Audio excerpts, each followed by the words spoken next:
क्या Rishabh Pant as a player IPL 2025 में सबसे बड़े फ्रॉड है? ये मैं नहीं कह रहा हूं। आज के मैच के बाद मुंबई इंडियंस के खिलाफ 4 रन पे आउट होने के बाद ऋषभ पंत को बहुत ज्यादा ट्रोल होना पड़ रहा है सोशल मीडिया पे।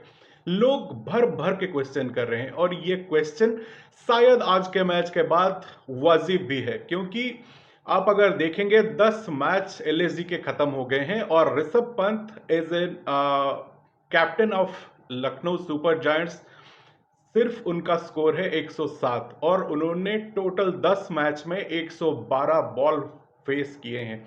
अगर टी20 क्रिकेट में 100 का भी स्ट्राइक रेट आपका नहीं होता है तो कहीं ना कहीं आपके ऊपर सवाल जरूर उठेंगे। और शायद ऋषभ पंत के साथ इस आईपीएल में बहुत बड़ा मसला भी है।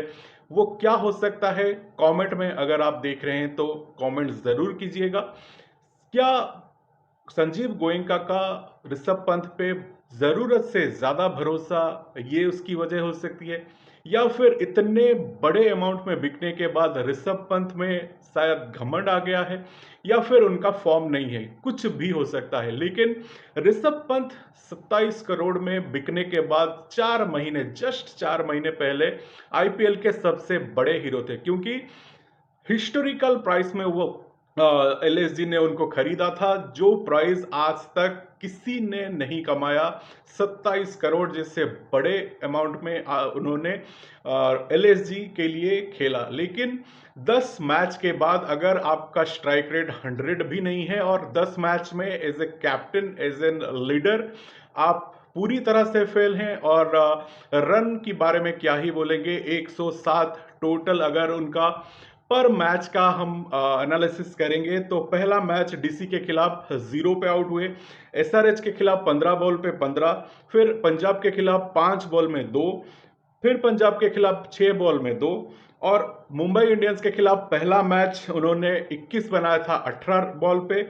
सीएसके के खिलाफ एक ही मैच जिसपे उन्होंने 63 रन 49 गेंद में बनाया था, उसमें भी आप देखेंगे कि स्ट्राइक रेट उतना अच्छा नहीं है।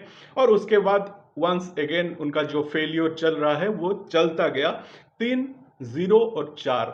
आज जिस सिचुएशन में ऋषभ पंत आए थे, बहुत बड़ा स्कोर था और आउट एक प्लेयर उसी ओवर में हुआ था, लेकिन ऋषभ पंत को उस टाइम पे कुछ ना कुछ मैच्योरिटी दिखाना बहुत जरूरी था, लेकिन ऋषभ पंत ने कुछ भी नहीं दिखाया। एक ऑर्डिनरी शॉट, एक इररिस्पॉन्सिबल शॉट खेल के, जो जो शॉट उस टाइम पे जरूरत ही नहीं थी।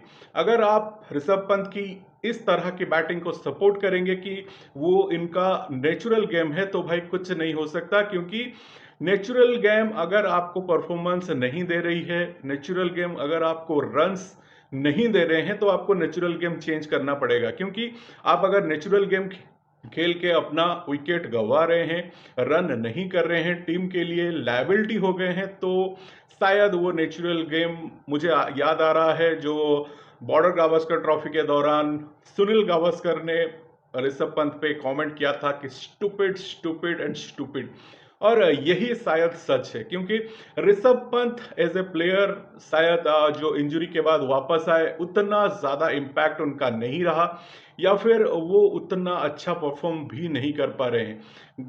भगवान जानते हैं कि ऋषभ पंत के परफॉर्मेंस में संजीव गोयनका को क्या दिखा कि उन्होंने 27 करोड़ लगा दिए उनको एलएसजी में लेने के लिए। लेकिन अगर पिछले साल का वो फोटो आपको याद होगा, जिस तरह से भरी स्टेडियम में संजीव गोयनका ने केएल राहुल को उनका इज्जत उछाला था, शायद वो जो ओनर हैं वो ऋषभ पंत पे फिर 27 करोड़ लगा देंगे, ये समझ से शायद परे है। लेकिन ऋषभ पंत को कुछ तो मैच्योरिटी दिखाना चाहिए भाई। आप एक टीम के कैप्टन हो, आप कोई ऑर्डिनरी प्लेयर नहीं हो, आप टीम के कैप्टन हो, एज ए लीडर आपको कुछ तो करना पड़ेगा। क्योंकि एज ए कैप्टन आप टोटल फेलियर हो, 10 मैच खत्म हो गया, 5 उसमें से आप जीते हैं और 5 हारे हैं। तो उस सिचुएशन में अगर आपकी बैटिंग भी खराब रही तो क्या ही कहेंगे। आपकी बैटिंग इस तरह से कि आप 10 मैच के बाद आपका स्ट्राइक रेट 100 भी नहीं पहुंच रहा है, जबकि आप छोटे छोटे प्लेयर को देखेंगे जो नए आए हैं उनका भी जो जनरली स्ट्राइक रेट रहता है वो 150 के ऊपर ही रहता है। और ऋषभ पंत इसके लिए जाने जाते हैं क्योंकि ऋषभ पंत एक एक्सप्लोसिव बैट्समैन है जिन्होंने पिछले मैचेस में प्रूफ किया है।